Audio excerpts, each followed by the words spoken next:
The Islanders had a 2-goal lead. They lost it to Tampa Bay, but Brock Nelson said, no way, we are coming away with a win here tonight in Edmonton, and the bench loved it. 5-3 the final score in Game 3 between the Islanders and the Tampa Bay Lightning, and that means the Islanders and the Lightning are now at 2-1 in the series with Tampa Bay with the edge. Hello, everyone. I'm Shannon Hogan alongside Butch Goring. This is the Mercedes-Benz post-game show from our studios in Manhattan. Butchie, that was the response that the Islanders needed and the result as well. Well, it's just typical for the Islanders. I mean, this is a team that doesn't know the word quit. It's just not in their vocabulary. And yeah, they let it slip away in the third period after playing a couple of really good periods to build that lead.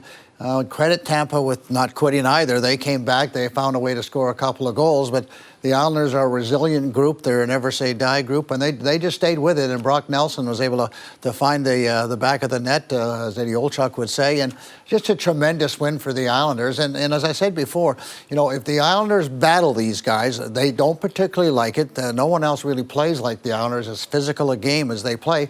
And it's not a lot of fun. You've got to play hard for 60 minutes. Otherwise, you're going to get hurt. So it's going to be a series now, and Tampa knows it's not going to be easy for them, and they may at the end of the day win this thing, Shannon, but they know that they've been in a fight, and it's a long ways from over. Butchie, in our pregame show, you said this was a must-win Game 3. AJ Malesko agreed, and let's bring AJ in now. What's your big takeaway, AJ, from this 5-3 win over Tampa Bay? Well, I go back to what JG Pajot tweeted out the other day. The pesky Isles, baby. I mean, they just won't go away, and this is exactly, they're resilient. You look at the 8-2 loss in Game 1, that heartbreaking loss in Game 2 that looked like it might have been a back-breaking loss, but it wasn't, and they rebounded so well.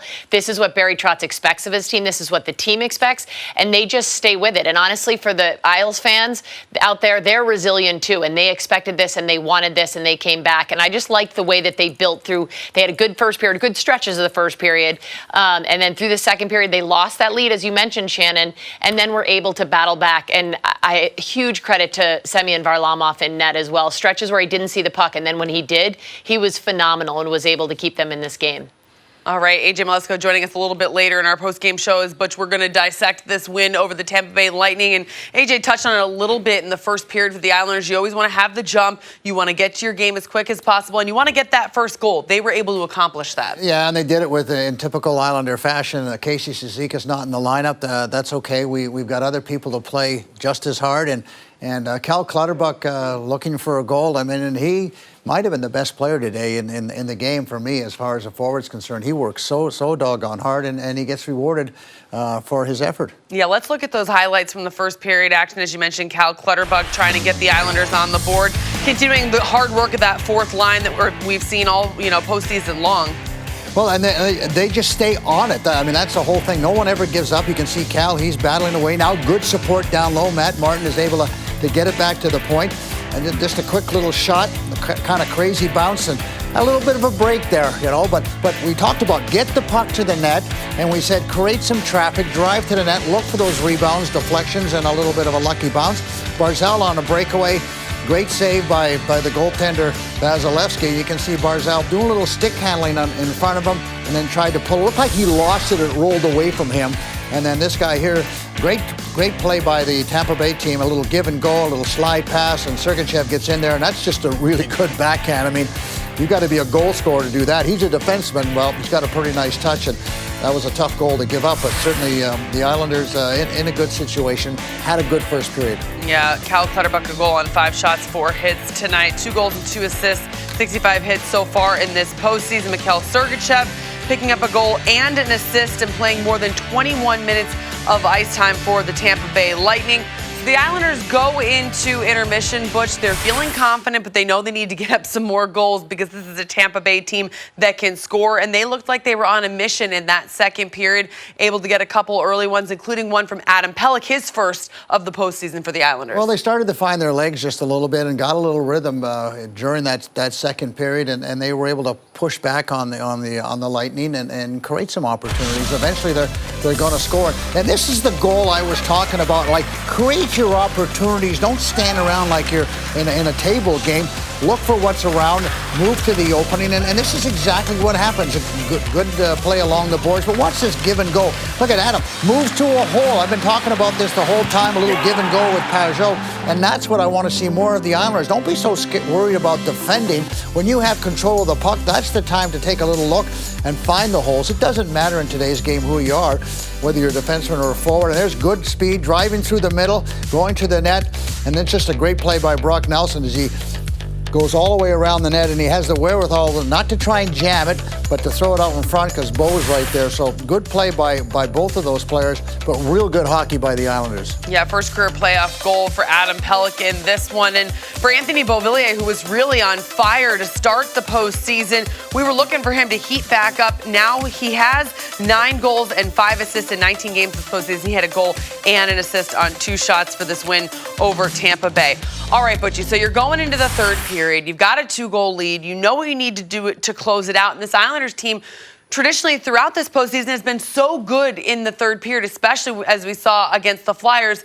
And then Tampa Bay comes creeping back into the picture. It was an exciting period to watch because you knew the Islanders had no quit in them. Well, there's a pretty good push by a very good hockey team. And the thing that was really important is not to take a penalty early on in that period. And that's exactly what happens. Jordan Eberle gets the loose left arm, and that's a little bit of a bear hug by both guys. But it's the offensive player that takes the penalties. And that's one you just can't take. And then this is what a power play is all about. You talk about execution, moving it around, and had the Islanders all over the doggone place. I mean, I talk about, moving that puck in a hurry and forcing the penalty killers to react. Well, that's just too good at that point, that particular moment. And this is where the Islanders have to clean up. Look at number 9, Johnson. He's in front of the net all alone, and that's an area where they have really struggled, and they've got to get better.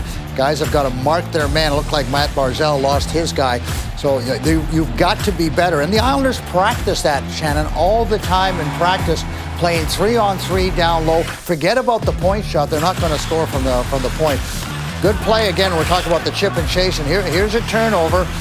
So Tampa makes turnovers too, and good read by Brock Nelson driving towards the hole. There's the shot originally blocked. But Anthony knows he's there, and where does he go? Brock Nelson, he goes up high. Why? Because all the goaltenders today, when they go from side to side, what are they? They're down. They're covering the low part of the net. So Brock Nelson does the right thing and scores a goal. Huge goal for the Islanders. As you mentioned earlier on, what a resilient group, because a lot of teams would have said, I guess we're not supposed to win. Not the Islanders. They said, no, we're going to win this game. We're going to find a way. I'm pretty sure, our studio's in Manhattan, I'm pretty sure I heard all of Long Island cheering after Brock Nelson scored his goal, and then cheering again when JG Pajot had the empty netter. Brock Nelson, he is on a roll. The game-winning goal, he also had an assist in this one, and 8 goals, 9 assists through 19 games so far this postseason. Butch, to me, the big thing is you look at this game, and a couple of minutes before the end, you're thinking, if they lose this really could be the end of their series, the end of their run to try to make it to the Stanley Cup Finals. But now it's a totally different ball game when it's 2-1. Well, it really is, and you're right. If they don't find a way to win this game and they go down 3-0, that's a really tough task to ask any particular hockey club. But you listen to the Islanders after the loss the other night, and it was Matt Martin, I believe, that said, no, we still think we can win. We're playing with a lot of confidence, and I agree with him, because the Islanders played well enough Game 2 to win that game. They did a lot of good things right. They made a mistake at the end of the game. So there's no reason to believe that if they compete as hard tonight as they did the night before, then they're going to have a chance. And that's exactly what happened. The Islanders came out, they competed hard, they made their plays, they made their mistakes. But at the end of the day, they did enough good things tonight to win a hockey game.